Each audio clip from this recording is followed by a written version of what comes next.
Guys, இன்றைக்கி வந்து நம்ம வந்து கௌரவ டப் தான் நம்ம க்ளீன் பண்ண போகிறோம். இது ஒரு வாரத்துக்கிட்ட க்ளீன் பண்ணாமல் இருந்துச்சு.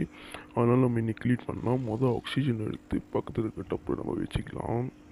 அடுத்து நம்ம வந்து கௌரவமையை பிடிக்கிற வேலை தான். கௌரவமையை பிடிக்கிறது கொஞ்சம் கஷ்டம் தான். அவன் எப்போதும் வேகமாக அங்கிட்டு இங்கிட்டு ஓடுவான். கை வச்சாலும் அங்கிட்டு இங்கிட்டு ஓடிடுவான். இப்போ கரெக்டாக கையில் மாட்டிக்கிட்டான். அழகாக பிடிச்சி அங்கே விட்டுடலாம். பக்கத்தில் இருக்க டப்பில் தான் விடணும். அடுத்து நம்ம ஸ்டோன்ஸ் தான் எடுக்கணும். ஒரு பெரிய ஸ்டோன்ஸு, மற்ற சின்ன சின்ன ஸ்டோன்ஸு, அப்புறம் கொஞ்சம் கல் இருக்குது. முதல்ல நம்ம ஸ்டோன்ஸ் எடுத்து டப்பாவில் போட்டுக்கலாம். வடித்தட்டை வந்து இது வேணும், அந்த மண்ணை வடித்தட்டை எல்லாத்தையும் க்ளீன் பண்ணிட்டு வச்சாச்சு.